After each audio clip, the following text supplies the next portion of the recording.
प्रसंग चल रहा है भगवान की गोद में गिद्धराज जटायु जी, पंख काट दिए हैं रावण ने, बस प्राण निकलने वाले ही हैं। भगवान से आंखें मिला करके दर्शन कर रहे हैं। भगवान की गोद में जटायु जी भगवान के श्रीमुख का दर्शन कर भगवान ने कहा कि तुम्हारे शरीर को मैं अभी स्वस्थ कर देता हूं, दीर्घायु कर देता हूं। उनका प्रभु अब नहीं, अब नहीं। अंतिम समय जिसका नाम स्मरण हो जाए वो परम पद को प्राप्त होता है। भगवान मुझे गोद में लिए हैं और मैं भैर नेत्र उनको देख रहा हूं, इससे बढ़िया अवसर प्राण त्यागने का अब नहीं मिलेगा। नाथ मुझे अब शरीर नहीं रखना। उसी समय प्राण निकले और श्याम गात विशाल भुजचारी, गीध देह तज धरि हरि रूपा, भूषण बहुपट पीत अनूपा, श्याम गात विशाल भुजचारी। जो भगवान के दिव्य पार्षदों का स्वरूप होता है हरि रूप, तत्काल गिद्धराज जटायु जी को वही हरि पार्षद रूप प्राप्त हुआ। भगवान की स्तुति की, भगवान ने अविरल भक्ति प्रदान की। अविरल भगति मांगी बर, गीध गयो हरिधाम, तेहि की क्रिया जथोचित, निज कर कीन्ही राम। अंत्येष्टि क्रिया भगवान श्री राम गिद्धराज जटायु के शरीर की कर रहे, दाह संस्कार आदि।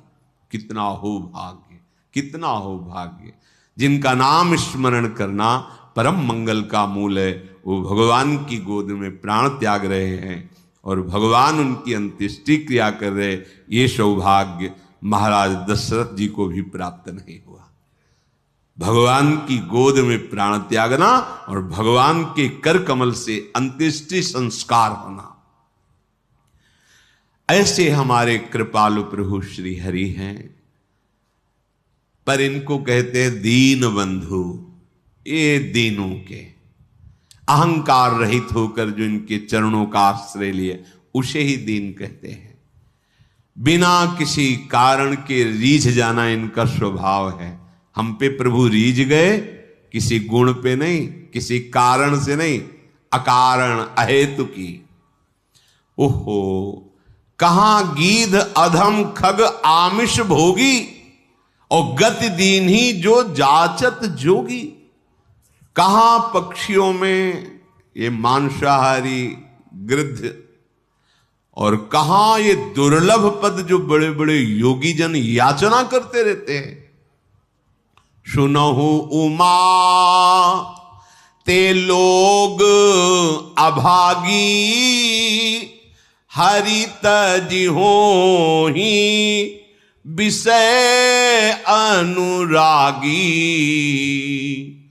भगवान शंकर उमा जी से कहते, हे उमा, वो लोग बड़े अभागी हैं जो ऐसे भगवान से विमुख होकर विषय चिंतन, विषय वार्ता, विषय भोगों में अपने इस मानव जीवन को नष्ट कर देते हैं।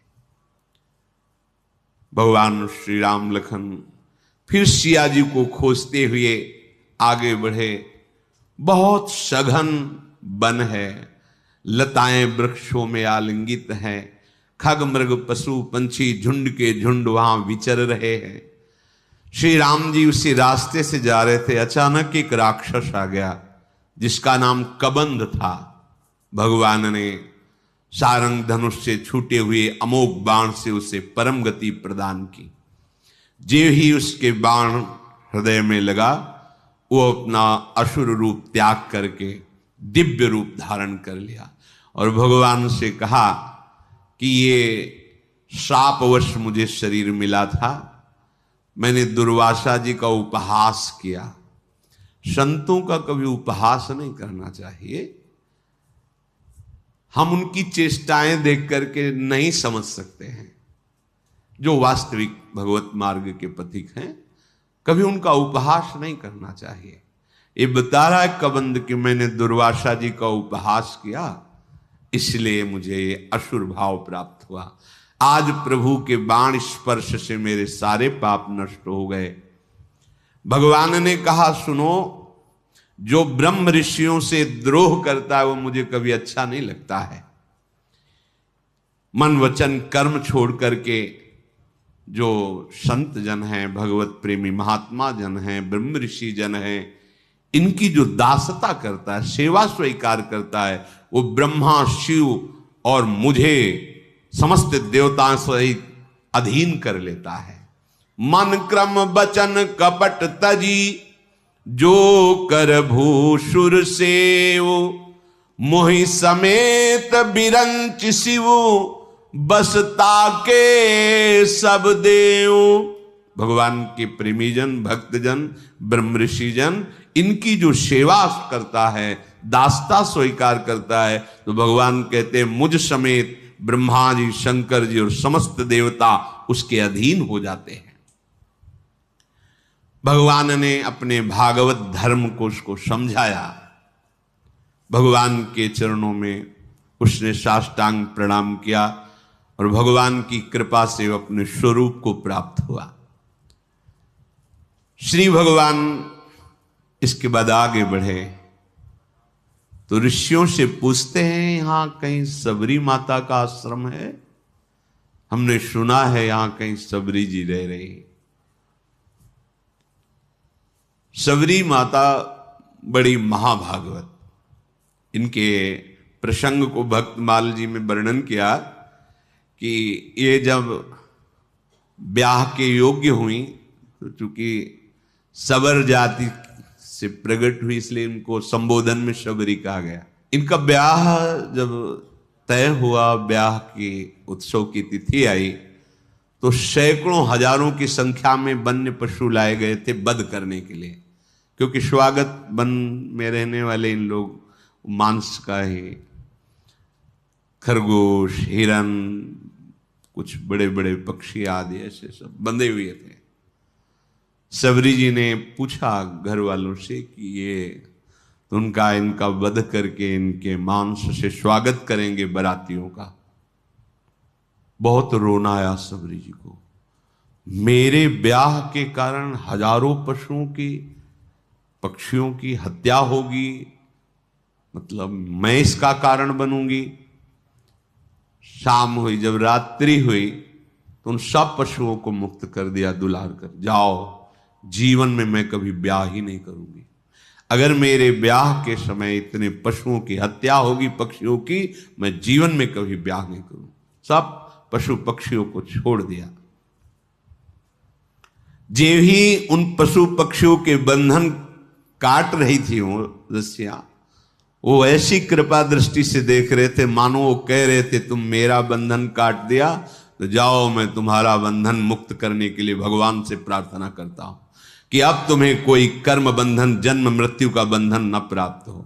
इसलिए कई बार प्रश्न उत्तरों में कहा है कि अगर आप किसी की भी हित की बात कर दोगे, सेवा कर दोगे, तो भगवान प्राप्ति का मार्ग वो प्रकाशित कर दे, क्योंकि सबके हृदय में भगवान बैठे हुए हैं। तुमने हमारी रक्षा की, भगवान तुम्हारी सदा रक्षा करें, तुम्हारे कर्म बंधन कट जाएं, क्योंकि हमारे बंधन काट दिए। सबरी जी के हृदय में उन पशु पक्षियों को छोड़ने के बाद एक वैराग्य हुआ कि अगर मैं घर में रहूंगी तो फिर ब्याह की व्यवस्था यही सब करेंगे, भाग चलूं। रात्रि में ही भाग पड़ी।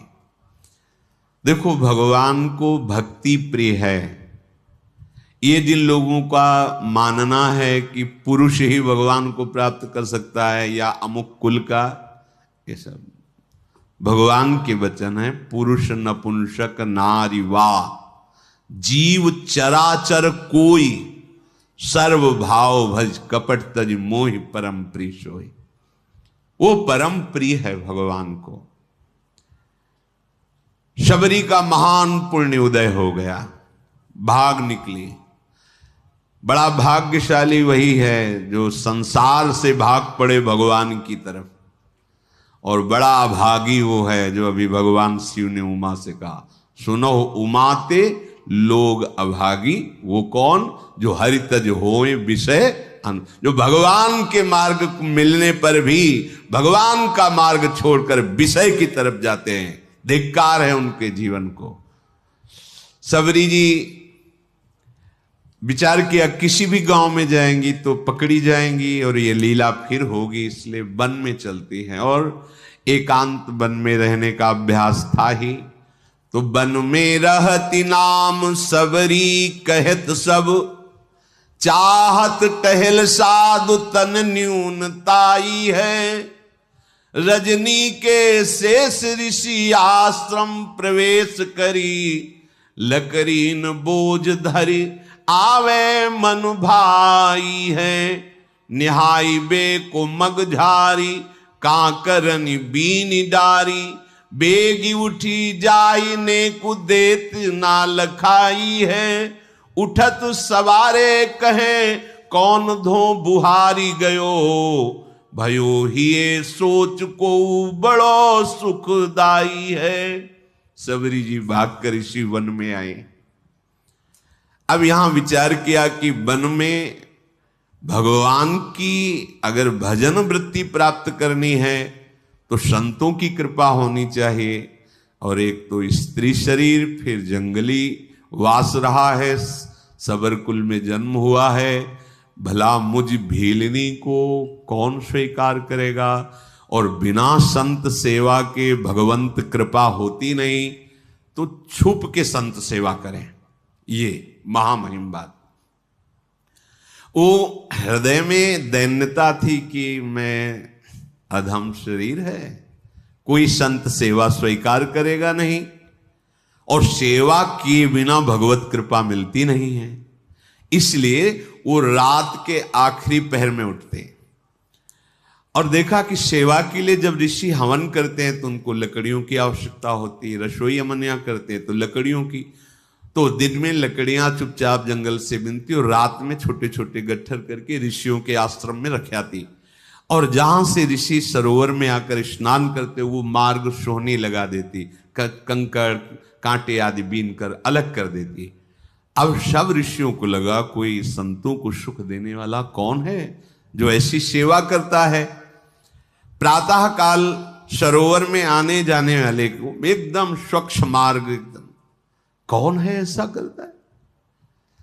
सब ऋषि प्रातः काल जब स्नान करने जाते तो सोचते, पर वो तो रात्रि में सेवा करके चली जाती एकांत में। ये कौन ऐसा है जो बड़ा भारी सुख प्रदान कर रहा है। देखो, भगवान की कृपा से सेवा में रुचि होती है, सेवा से भगवान अधीन हो जाते हैं। जिनको ये भ्रम है कि सेवा से समय बर्बाद होता है, वो आगे चल के देख लेना, जब आपका भजन परिपक्व होगा तो सेवा में रुचि जागृत हो जाएगी। अगर सेवा में रुचि जागृत नहीं हुई तो भजन अधूरा है, भजन में अभी त्रुटि है। जब आपका जीवन सेवामय हो जाए, जो भी सामने आवे भगवत भाव से सेवा, ये शरीर किस काम में आएगा, किसी काम में। कुछ लोग तो इस शरीर को इतना दुलार करते हैं कि अगर मतलब ऐसी भगवान की कृपा हो जाए कि उनके मुख में पवा दिया जाए और बस वो वहीं आचमन करके लेट जाएं, बस इतना, हिलने की भी जरूरत ना पड़े तो भगवान की बड़ी कृपा। किसी काम में नहीं आने वाला, किसी काम में नहीं आने वाला, केवल सेवा करके अपने सारे अशुभों को भस्म करो और निरंतर नाम जप करके चिदानंद देह प्राप्त कर भगवान की सेवा में, नित्य सेवा में सम्मिलित हो जाओ। सेवा मिलना बहुत दुर्लभ बात होती है। सेवा मिल जाए, गुरुदेव भगवान के श्रीमुख के वचन, श्री जी जब बहुत कृपा करती है तब सेवा प्रदान करती है। प्राप्त सेवा की अवहेलना करने वाले का भगवत मार्ग रुक जाता है। महाप्रभु हरिवंश चंद्र जो अपने पीतांबर में लकड़ी बिन रहे श्री जी की सेवा, अपने कर कमल से रसोई अमनिया कर रहे श्री जी को भोग लगा। तभी नाहरमल जिसे कहा था, संतों की विशिष्ट कृपा से प्राप्त हुई श्री जी की सेवा को तुम धीमर से कराना चाहते हो, रजोगुणी हो, रजोगुण भाव लेकर वृंदावन आते हो, जाओ मैं तुम्हारा त्याग करता हूं। ये बहुत भाग्य की बात। सबरी जी को उन जीवों पर दया करने का, उनको सुख पहुंचाने का ये भाव कितना महान बना दिया कि उनके हृदय में बात आई कि कैसे भगवान को रिझाएं। तो अंदर से आया कि संतों की सेवा से भगवान रिझते हैं। जब कभी देखो भगवान को कोई रिझाने का बहुत से मार्ग हैं, लेकिन ऐसे रीझ जाए कि नौकर बन के घर में आ जाए, ये तो केवल संत सेवा का प्रभाव था। त्रिलोचन जी के यहाँ भगवान अंतर्यामी नौकर नाम से आए, मेरा नाम अंतर्यामी है, ऐसा नौकर बन करके आए। जगह जगह संत, अगर हमारे हृदय में एक बात बैठ जाए कि भगवान रीझ जाते हैं, तो सामने वास्तविक वो कुछ भी हमसे मतलब नहीं, उसके हृदय में तो भगवान है ना। हमें जो सेवा मिली, सेवा किया, बिल्कुल दोष नहीं किया और बाहर हो गए, तो वो सेवा में भगवत प्राप्ति करा देगी। हमको अंदर बैठे हुए भगवान, मंदिर कैसा बना है, कैसा ये सब, हाँ इस मंदिर में भगवान बैठे, इसलिए प्रथम सीढ़ी में हम दंडवत शुरू कर देते हैं। जब मंदिर, ऐसी भावना हम करें। जब हमें किसी की सेवा करनी, पशु पक्षी मनुष्य किसी की भी, या संत सेवा, तो हमको केवल एक बात ध्यान रखनी, इसके हृदय में भगवान बैठे, बस। हमको उसके गुण दोष कुछ नहीं देखने, सेवा की और उसका दिव्य फल हमको प्राप्त होगा। सबरी जी ऐसे संत सेवा करने लगी। अब मन में उनके बहुत दैन्यता थी कि अगर किसी की दृष्टि पड़ गई तब तो उनको बड़ा दुख होगा कि ये अधम और ऐसा उसके हाथ की लकड़ी बीनी हुई है। बहुत उनके हृदय में ये बड़ी कृपा, ये जो अहंकार भरा होता है, मैं अमुक श्रेष्ठ कुल का, मैं भगवान को पसंद नहीं है। जिसके हृदय में सहज दैन्यता है, यही दरबार दीन को आदर रीत सजा चली आई। अपने शरीर को अत्यंत हेय मानकर, ये छूने योग्य भी नहीं है। मतंग जी ने विचार किया कि ये कौन है जो आकर के हमारे चोरी कर रहा है। चोरी का तात्पर्य होता है भजन चुराना। ये आप साधारण न समझे, जैसे संत सेवा आप 2 फूल भी ऐसे डाले ना, ये फ्री नहीं, इसका हिसाब होता है। आप ऐसे किए ना, इसका भी हिसाब है, बहुत हिसाब है। किसके लिए कर रहे हो, किस निमित्त से कर रहे हो, वो सर्वदर्शी प्रभु देख रहा है। मतंग जी बड़े असंग महात्मा थे, पर बहुत ही हृदय में भगवान के प्रति प्रेम था। अन्य महात्मा जन भी विराजमान थे, पर तप, व्रति, नियम, संयम, मतंग जी के हृदय में भगवत प्रेम का विशेष प्रभाव था। तो बड़े ई असंग ते मतंग रस रंग भरे, धरे देखी बोझ कहो कौन चोर आयो है। करे नित चोरी अहो गहो वाही एक दिन, बिना पाए प्रीतिवा की मन भरमायो है। बैठी निस चौकी देत शिष्य सब सावधान, आई गई गही लई कापे तनु नायो है। देखत ही ऋषि जलधारा बही नैनन ते, बैनन सो कहो जात कहा कछु पायो है। मतंग ऋषि जी के मन में एक दिन बहुत दृढ़ निश्चय हुआ, ये कौन चोर है जो सेवा करके भी छुप जाता है, और हम सब ऋषियों का भजन आनंद। क्योंकि कोई भी सेवा करता है वो तुम्हारे भजन को लेता है, फिर ही नहीं है, बात समझना। ऐसा ना समझो कि आप जो पहन रहे, खा रहे, पी रहे, देख रहे, सुन रहे, सारा हिसाब है, इसलिए विरक्त को रात दिन भजन करना है। हम जिसकी रोटी खाते हैं उसको भी भजन देते हैं, जो प्रणाम करता है उसको भी भजन देना है। और वैसे ही सबका सर्व मंगल करने का स्वरूप होता है संत महापुरुषों का। मतंग ऋषि बड़े ही मतंग थे प्रभु के अनुराग में, परम विरक्त, भक्ति रसानंद से परिपूर्ण। रोज अपने आश्रम में देखते कि दोना में फूल रखा हुआ है, लकड़ी, सेवा के लिए मार्ग पूरा साफ। ये कौन है रोज सेवा कर रहा है? अपने शिष्यों से कहा, सुन रात भर जगो, रोज सेवा पहुंचाता, कौन है ऐसा जो चुपके से सेवा कर रहा है? एक बार दर्शन करना चाहते हैं। सब शिष्य रात में जगे, अलग अलग जगह छुप करके खड़े हो गए। धीरे धीरे सबरी जी आई, दोने मुख ऐसे पुष्प रखकर लकड़ी जे ही तो कौन है ऐसे। सबरी जी तो एकदम मानो सूख गए कि अब तो जान गए, अब सेवा छूट जाएगी। देखो किस बात का दुख है, अब सेवा छूट जाएगी, अब कोई भी ऋषि हमारी सेवा स्वीकार नहीं करेगा। एक तो स्त्री शरीर, दूसरा साबरकुर में जन्म, ये सब महान ब्रह्म ऋषि हैं, ये सब हमें हटा देंगे, मेरी सेवा छूट। बहुत विकल होकर शांत खड़ी हो गई। मतंग जी जब आए तो देखकर आंसू निकल पड़े। खान पान की कोई व्यवस्था नहीं, झाड़ियों में छुप के रहती संत सेवा, आंसू निकल पड़े। ये बड़ी बात है। देखत ही ऋषि जल धारा बही नैन, ऐसी सेवा में भावना। यहां सेवा करके अहंकार पूर्वक कोशिश करते हैं अपने लोग की अपनी बात, ये सब कोई जाने कि मैं सेवा करता हूं। सबरी जी की कैसी सेवा, जान गए तो सकुच गई कि शायद अब सेवा छूट जाए।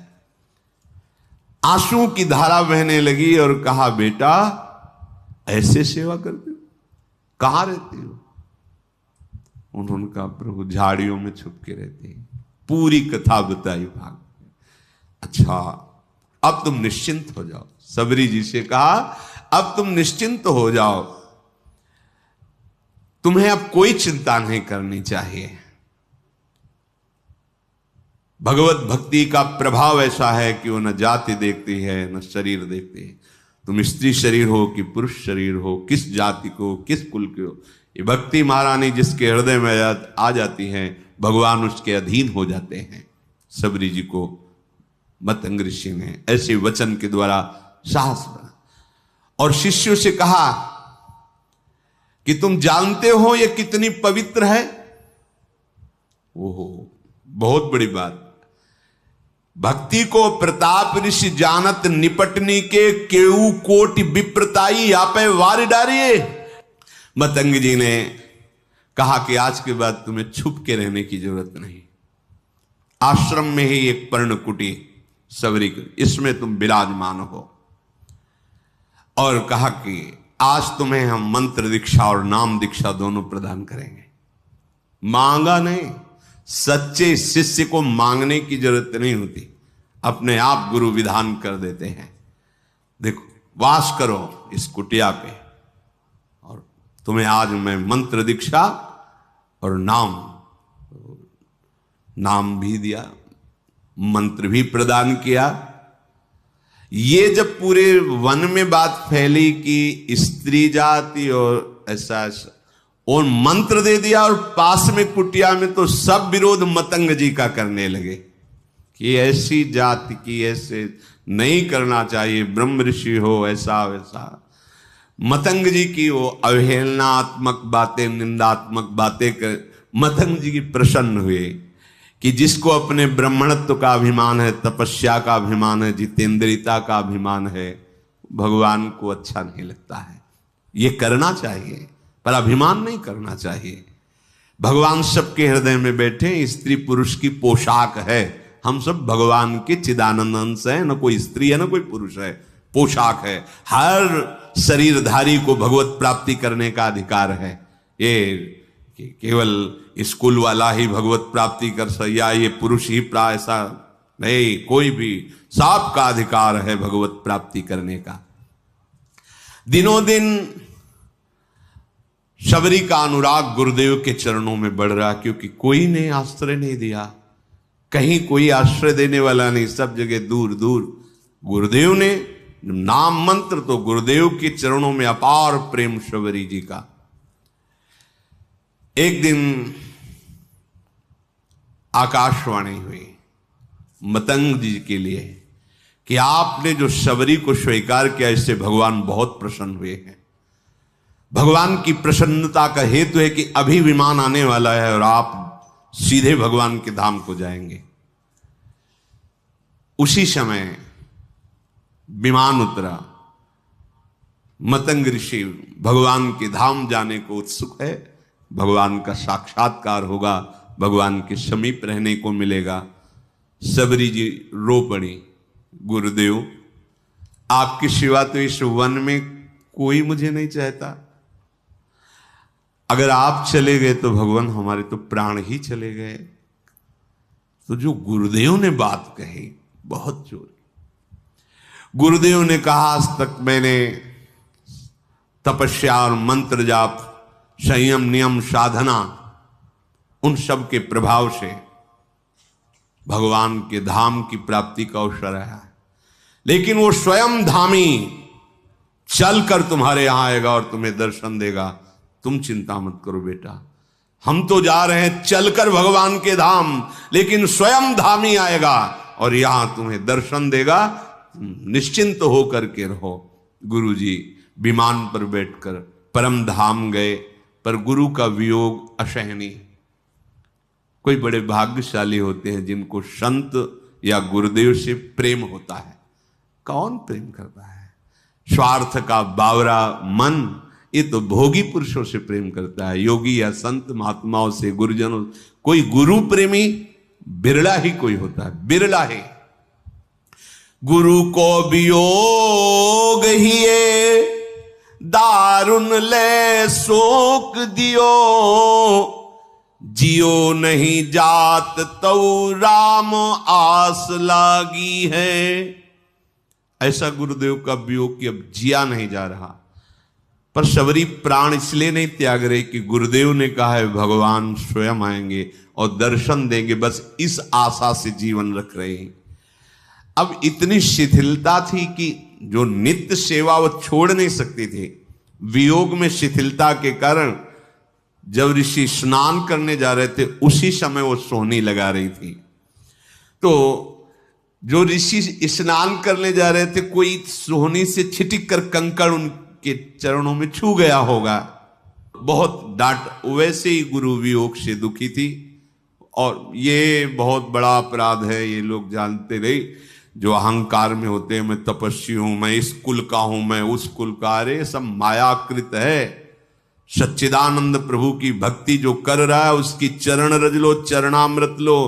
भगवान के अनुरागी जनों के प्रति ऐसा अनुराग, ऐसी भक्ति, ये बहुत धोखा हो जाता है, बहुत धोखा हो जाता है। ये ऐसा भारी अपराध है कि सिर्फ भक्त से ही क्षमा हो सकता है, भगवान भी क्षमा नहीं कर सकते। अब वो पुनः स्नान करने जे भी गए तो उसमें कीड़े पड़ गए सरोवर के जल में। सबरी जी को इतना धिक्कारा, तुझे दिखाई नहीं दे रहा, मैं आ रहा हूं, मुझे तेरे झाड़ू से कंकड़ छू गया। सबरी जी तो भाग पड़ी, एकांत में जाकर रोने लगी। वैसे ही गुरु वियोग से दुखी थी, इसीलिए विलंब हो गया था, नहीं तो रात में ही वो सोहनी लगाती थी। सबरी जी के हृदय को भारी दुख कि जो हमारे वचनों के द्वारा समझाते थे, जो हमें चरणों का आश्रय, वो तो अंतर ध्यान है। अब यही है, ये महात्माओं को दुख पहुंचा, क्या करूं, गुरु ने आज्ञा की, नहीं तो अभी शरीर को छोड़ देती। वो बहुत, ये दुख भारी अपराध हो गया। जल सो रुधिर भयो नाना क्रम भरी गयो, नयो पायो सोच तो जाने ना अभागी है। उनको क्या कहा? अभागी। और रुधिरवत रक्तवत हो गया जल, और कीड़े, दुर्गंध आने लगी जल से तत्काल। तो उन्होंने मन में सोचा कि सबरी के कंकण स्पर्श का प्रभाव देखो कितना, तो उसका प्रभाव कि जल भी अपवित्र होगा। जब बुद्धि उल्टी होती ना तो उल्टा ही चिंतन होता है। हृदय में सबरी जी गुरुदेव प्रदत्त नाम का मंत्र का जप कर रहे हैं। रोज तड़के उठकर मार्ग बुहारना और रोज पुष्प की पंखुड़ियां ऐसे पावड़े बिछाना, सुंदर निर्मल जल भर के रखना और सुंदर फल रखना। कि गुरुदेव ने कहा भगवान आएंगे, पक्का भगवान आएंगे। लावे बन बेर लागी राम की अवसेर भल, चाखे धरी राखे फिर मीठे उन जोग हैं। मार्ग में जाई रहे लोचन बिछाई कभू, आवे रघुराई दृग पावे निज भोग है। ऐसे ही बहुत दिल बीते मग जोहत, हाँ आई गए औचक सो मिटे सब सोग हैं।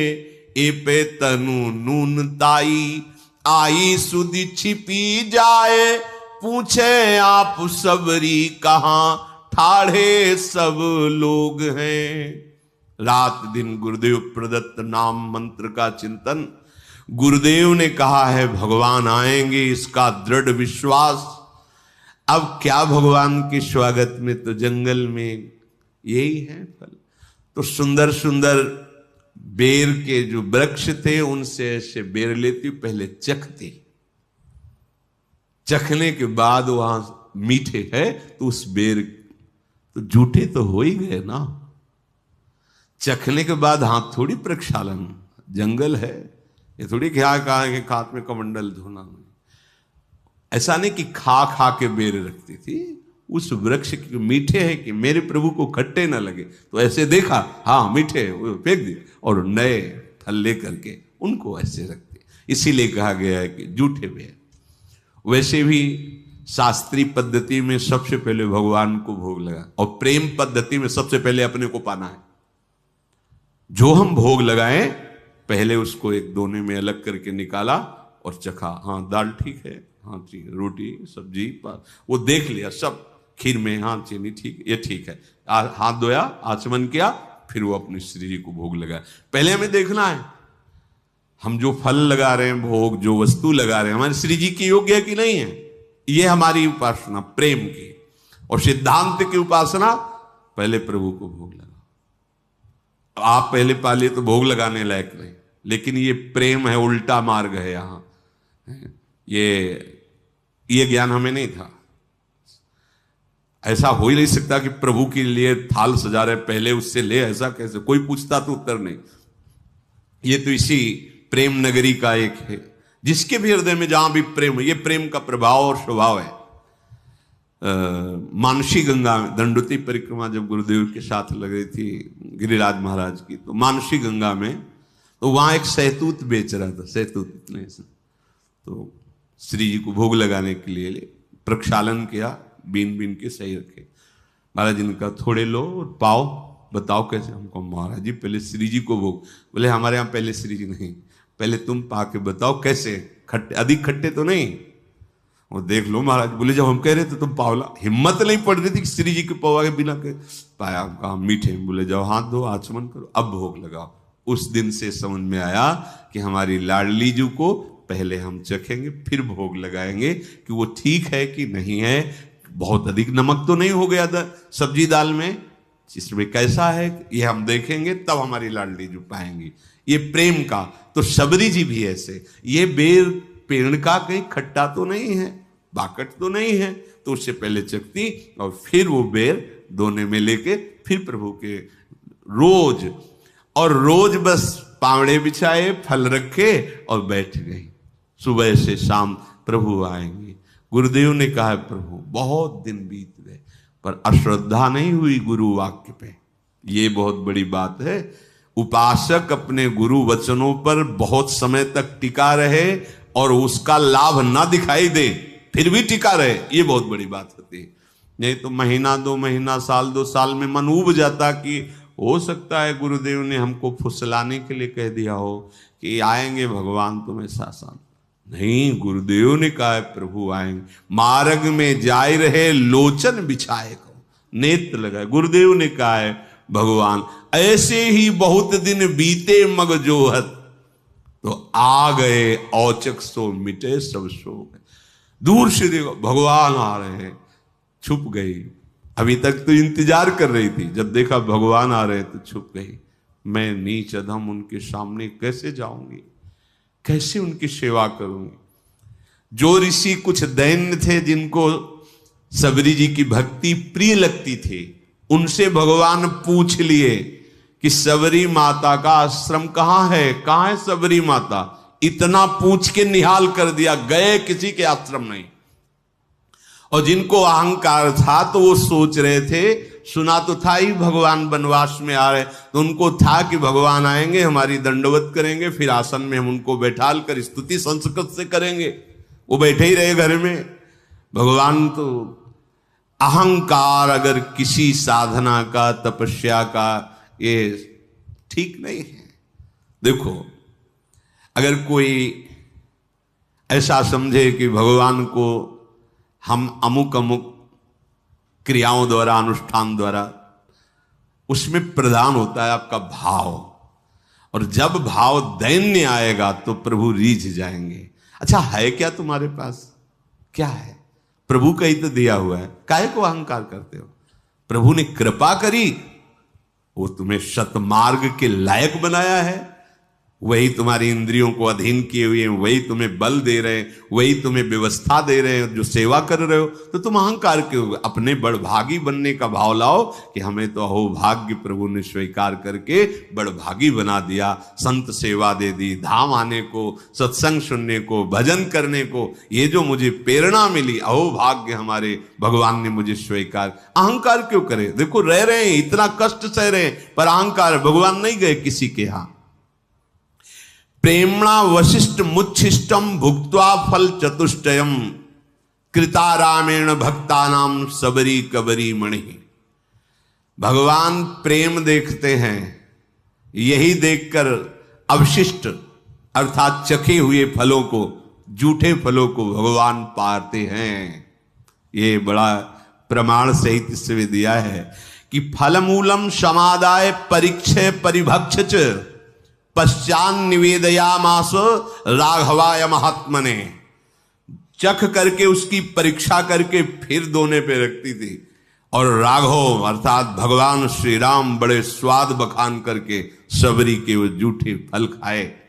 देखो इस पर प्रेमणा वशिष्ठ मुच्छिष्टम, उच्छिष्ट भुक्त्वा फल चतुष्टयम कृतारामेण भक्तानाम सबरी कबरी मणि। पद्म पुराण में ये वर्णन किया गया। भगवान पूछ लेते सबरी मां किधर है, कहां विराजमान है, वो अपने को निहाल मानते, जिनसे भगवान पूछ लेते। पथिकन ते पूछत सप्रेम प्रभु पेखी पेखी, सबरी हमारी प्यारी बसे के ही ठोर है। कहां है सबरी, किधर है सबरी रहती है? ऋषि प्रभु यही मार्ग है, ये जो पावड़े बिछे सबरी जी ने बिछा, आगे जो मतंग ऋषि का आश्रम वहां सबरी जी विराजती। तो भगवान कहते कौन घरी ए है जामे नयनन निहारी हो मैं, खे हो फल सुधा स्वाद सरिस अथोर है। रघुराज जय चिन्ह बिलोकिना, बिलोचन सो बीतत पलक सम कल्प करोर है। जैसे सबरी जी के लिए एक पल समय करोड़ों कल्प के समान व्यतीत हो रहा है, ऐसे राम जी के लिए किधर है? मैं अपने कब भर नेत्र सबरी जी के दर्शन करूं? उधर सबरी जी जो सो वही भगवान सो। पूछी पूछी आए तहां सबरी स्थान जहां, कहां वो भागवती देखो दृग प्यासे हैं। मतंग ऋषि के आश्रम में आए और जो शिष्य जन खड़े थे, कहां है सबरी जी, कहां भाग्यवान सबरी जी, मेरे नेत्र तरस रहे उनके दर्शन के लिए। सबरी जी ने जब ये वचन सुने तो जो हृदय में संकोच था दूर हुआ, आके साष्टांग दंडवत सबरी जी ने की। आई गई आश्रम में जान के पधारे, आप दूर ही ते साष्टांग करी चक भासे हैं। रव की उठाए लई बिथा तन दूर गई, नई नीर झरी नैन परे प्रेम पासे हैं। बैठे सुख पाई फल खाई के सराहें, अंगूर नहीं है बेर है। बैठे सुख पाई फल खाई के सराहे, वे कहो कहा कहो मेरे मग दुख नासे हैं। कहा है सबरी जी, मेरे नेत्र उनके दर्शन के लिए प्यासे हैं। जब सबरी जी ने सुना अब नहीं रुक पाई, बाहर निकली है दूर से, हे शरणागत वत्स।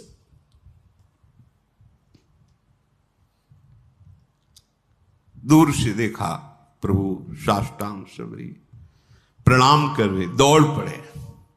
रघुनाथ जी ने जैसे माता को हृदय से लगाया जाता है, ऐसे शबरी मां को अपने नेत्रों से, अश्रु से शबरी को हमारे भगवान का स्वभाव जो जान गया, तो भगवान शिव कहते हैं उमा राम स्वभाव जेहि जाना, ताय भजन तज भावना। करुणा समुद्र है ये। आप खुद भजन करोगे तब आपको पता चले। आपका हृदय जब थोड़ा सा भी प्रभु से अपनापन करेगा तो आप खुद समझ पाओगे प्रभु के सिवा कोई ऐसा प्यार करने वाला त्रिभुवन में नहीं है। भगवान ने शबरी जी का हाथ पकड़कर अपने समीप बैठाला। ये प्यार, वो ऋषि कंकड़ छू गया तो कितना कड़ुआ बोल रहे, ए नीच जाति, ये ऐसा। भगवान हृदय से लगाकर आंसुओं से अभिषिक्त करके अपने समीप शबरी जी को बैठाला। शबरी जी को स्मरण आया कि जो प्रातः ही फल रखे थे प्रभु के लिए, दौड़ के गई, फल लाई। भगवान, वाह, मेरा वनवास का सारा कष्ट दूर हो गया तुम्हारे फल पाके, बड़ाई कर रहे। भगवान ने कभी 56 भोग की बड़ाई नहीं की, कहीं भी ऐसा नहीं। देखो सुदामा जी के जब तंदुल पा रहे हैं ना, तो रोमांच हो रहा है भगवान को। तंदुल चावल नहीं, चावल को पछोरने से जो टुकड़े निकलते हैं, कोई उधार भी नहीं देता था। एक को दया आ गई तो उसने टुकड़े दे दिए जो घर में बनाने में डांट लगती। चावल तो दिए नहीं, टूटे हुए टुकड़े, वो भी पुरानी कपड़े की पोटली ऐसे दबाए हुए। भगवान के जब रुक्मिणी जी के पलंग पे बैठे हैं सुदामा जी, रुक्मिणी जी के जिस पलंग की देवरी को ब्रह्मा शंकर आदि केवल नमन करते हैं, स्पर्श करना दूर, भगवान का निज महल और महापटरानी, महाविभूति स्वरूप, महालक्ष्मी स्वरूप रुक्मिणी जी के पलंग पर बैठा ले हुए हैं सुदामा जी को। और भगवान ये वैभव देखकर उनको लगा कि अगर भगवान ने कहा कि सुना है आपका ब्याह भी हो गया, हाँ, भाभी ने कुछ दिया है, याद है आपको वो गुरुकुल वाली बात? सब याद है हमें, याद। तो फिर भाभी ने कुछ दिया है। अब कैसे इतना वैभव, फटे कपड़े में वो तंदुल कैसे निकाल के दें, कैसे निकाल? अब भगवान का इतनी अच्छी चीज रखे हो फिर भी तू फटा कपड़ा उससे निकाल। भगवान, रुक्मिणी जी देख रही, अरे उस तंदुल को भगवान के रोमांच हो रहा पाते हैं। मित्र, आज तक ऐसा स्वादिष्ट पदार्थ हमने नहीं। क्या स्वाद है तंदुल? विदुरानी जी के केले के छिलके में क्या स्वाद है? अगर कोई समझता है कि भगवान को अच्छा अच्छा भोग लगाएंगे, हम पटा लेंगे, कैसे हमारे प्रभु, देखो जरा फल बेर, वैसे ही बेर कोई बहुत, उस बेर को पा पाकर कह रहे कि आज हमारे वनवास का श्रम दूर हो गया। कितने सुंदर स्वादिष्ट अमृतमय फल भगवान बड़ाई कर रहे हैं शबरी के द्वारा दिए। इसीलिए हमारे प्रभु पत्रम पुष्पम फलम तोयम ये में भक्त्या प्रक्षति। अगर भाव से भरकर एक चुल्लू जल, एक पत्र, एक पुष्प, एक कोई फल, बस इतने में ही मेरे ठाकुर बिक जाते हैं। बहुत प्रेमी हैं। प्रशंसा कर रहे हैं प्रभु शबरी जी की। अब जब ऋषियों ने सुना कि आश्रम आने की तो बात जाने दो, इस गली में भी प्रभु नहीं आए, तब सबको लगा अंदर कि हमें लगता है कोई हम लोगों में तपस्या में त्रुटि हो गई क्या? क्योंकि सब तपस्या का फल तो भगवान है और भगवान आए ही नहीं हमारे घरों में। तो हमें चल के लोचन लाभ तो ले लेना चाहिए, भगवान के चरणों में प्रणाम करना चाहिए। सब ऋषि जो थोड़ा सा अपने में ब्रह्मणत्व, तपस्या, जितेंद्रियता आदि आदि मानते थे, उनको आना पड़ा। वो प्रभु के समीप आए, अब भी बुद्धि काम नहीं कर रही। प्रमाण मिल चुका है कि शबरी जी कितनी पावन है। उनके मन में आता है कि बड़ी समस्या पैदा हो गई है।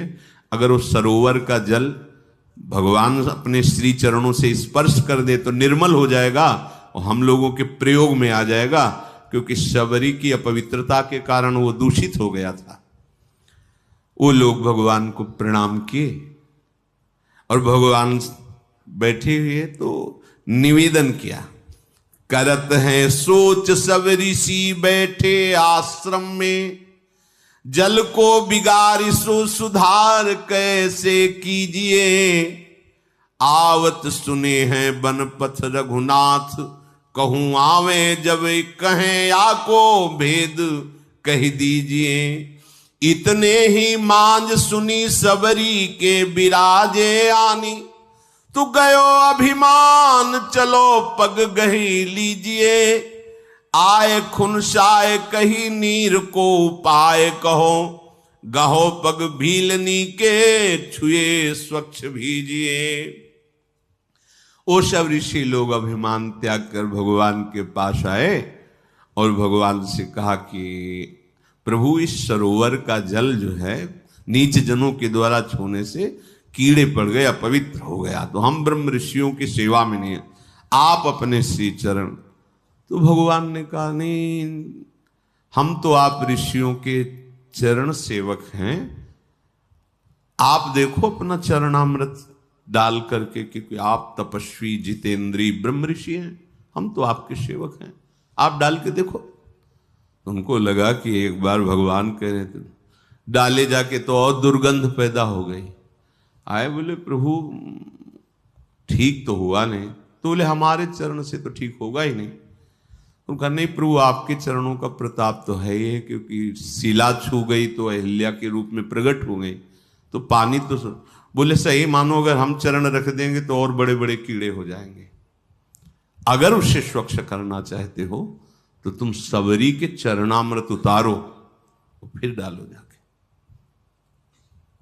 अब भगवान का आदेश, बड़े बड़े ब्रह्म ऋषि सब बोले, केवल एकमात्र सबरी जी के चरण स्पर्श किए हुए जल से ही वो पवित्र हो सकता है, दूसरा कोई उपाय नहीं। क्योंकि तुम सबसे भयानक अपराध बनाए, स्त्री जान करके, नीच कुल की जान करके उनको तुम धिक्कारा है।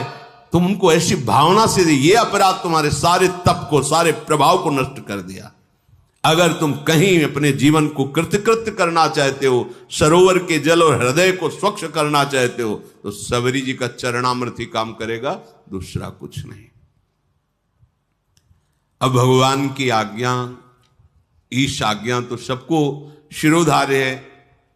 सबने जे ही सबरी जी, बड़ी प्रार्थना, दैन्यता, जे ही चरण स्पर्श हुआ, निर्मल स्वच्छ और अमृत जैसा जल हो गया। तब भगवान ने शबरी जी की स्तुति की, जो नौधा भक्ति पीछे गाई गई थी, वो भगवान शबरी जी को नहीं सुना रहे, उन्हीं ऋषियों को बता रहे कि ये पूरी की पूरी भक्ति हमारी माता शबरी जी में विराजमान है। जाति पाति कुल धर्म बड़ाई धन वैभव कुटुंब गुण चतुरता, मैं इन सबसे नहीं रीझता। फिर सुन लीजिए, जाति पाति कुल धर्म बड़ाई धन बल कुटुंब गुण चतुरता, इन सबसे मैं नहीं रीझता। मेरे रिझाने का एक ही केवल उपाय है, दैन्य भाव, भक्ति भाव। मैं तुम्हें सावधान होकर सुनाता हूं, 9 प्रकार की भक्ति है। पहली भक्ति है संतों का संग करना, दूसरी भक्ति है मेरी लीला कथा प्रसंग सुनने में रुचि होना, तीसरी भक्ति है अभिमान रहित होकर गुरु के चरण कमलों की सेवा करना, चौथी भक्ति है कपट का त्याग करके मेरे गुणों का गान करना, मेरे मंत्र का जाप और दृढ़ विश्वास मुझ पर हो जाना, ये 5वीं भक्ति है। छठी भक्ति है इंद्रियों का निग्रह, अच्छा स्वभाव, अच्छा चरित्र, बहुत प्रपंचिक कार्यों से वैराग्य और निरंतर संत समागम, साधु पुरुषों द्वारा बताए हुए आचरण करना। सातवीं भक्ति है जगत भर में भगवत भाव रखना, सब में प्रभु विराजमान है और संतों को मुझसे भी अधिक करके मानना। आठवीं भक्ति है जो मिल जाए उसी में संतोष करना, स्वप्न में भी कभी पराये दोष दर्शन ना करना। नवीं भक्ति है सबके साथ सरलता का कपट रहित बर्ताव करना, हृदय में मेरा दृढ़ भरोसा रखना, हर्ष और दैन्य का ना होना। दैन्य मैं बहुत गरीब हूं ये नहीं, ये दैन्यता भागवतिक दैन्यता है, लेकिन भक्त कभी गरीब नहीं होता, उसके पास परम धन भगवान का नाम होता है। विषयों की अभाव की दरिद्रता वाली दैन्यता भक्त में नहीं होती। इन 9 में से एक भी भक्ति, चाहे वो स्त्री हो चाहे पुरुष हो, कोई भी हो, वो मुझे अत्यंत प्रिय है। फिर हे शबरी जी, आप में तो 9 भक्ति विराजमान है, जो गति योगियों के लिए भी दुर्लभ है, आज मेरे सामने ही तुम्हें वो दुर्लभ गति प्राप्त होगी। मेरे दर्शन का फल है जीव अपने ब्रह्म स्वरूप को प्राप्त हो जाता है। मम दर्शन फल परम अनुपा, जीव पाओ निज सहज स्वरूपा। फिर कहा कि शबरी जी आप यहां विराजमान, कहीं जानकी जी को यहां से जाते हुए ऊपर से कोई तुम्हें ऐसा कुछ खबर है क्या? शबरी जी ने कहा प्रभु पास में एक पंपा नामक सरोवर है, वहीं सुग्रीव हैं, आप वहां जब जाएंगे तो उनसे मित्रता कीजिएगा, वो सब आपको सूचना दे देंगे। हे नाथ आप कुछ देर रुको। और शबरी ने एकदम एकाग्रता की और उनके शरीर में योगाग्नि प्रकट हो गई। भगवान के सामने ही पांच भौतिक शरीर का लय करके भगवत धाम को गई। जातिहीन अग जन्म मही, मुक्त कीन असनारी, महामंद मन सुख चाहसी, ऐसे प्रभु ही विसारी। देखो स्त्री शरीर है, लोक में अधम कुल है, फिर भी भगवान की भक्ति से ऐसी दुर्लभ गति प्राप्त हुई जो योगी जन वांछना करते हैं, आकांक्षा करते हैं। ऐ दुर्बुद्धि मन, तू ऐसे प्रभु का भजन छोड़ करके और किसी विधान से सुख चाहता है, अर्थात तुझे कभी सुख नहीं मिल सकता। अगर भजन करोगे, नाम जप करोगे, भगवान के चरित्र सुनोगे, आचरण पवित्र रखोगे, तो माना कि दुख का, विपत्ति का प्रभाव आएगा पर तुम्हें परास्त नहीं कर पाएगा। परम सुख की प्राप्ति अंत समय तक निश्चित हो जाएगी। इसलिए जैसे बने, मन लगे ना लगे, भाव बने ना बने, सत्य है असत्य है, तुम सब छोड़ो, एक बार कहा मान लो और प्रभु का नाम निरंतर जपने की चेष्टा करो, तुम सुखी हो जाओगे। श्री राधा वल्लभ लाल की जय।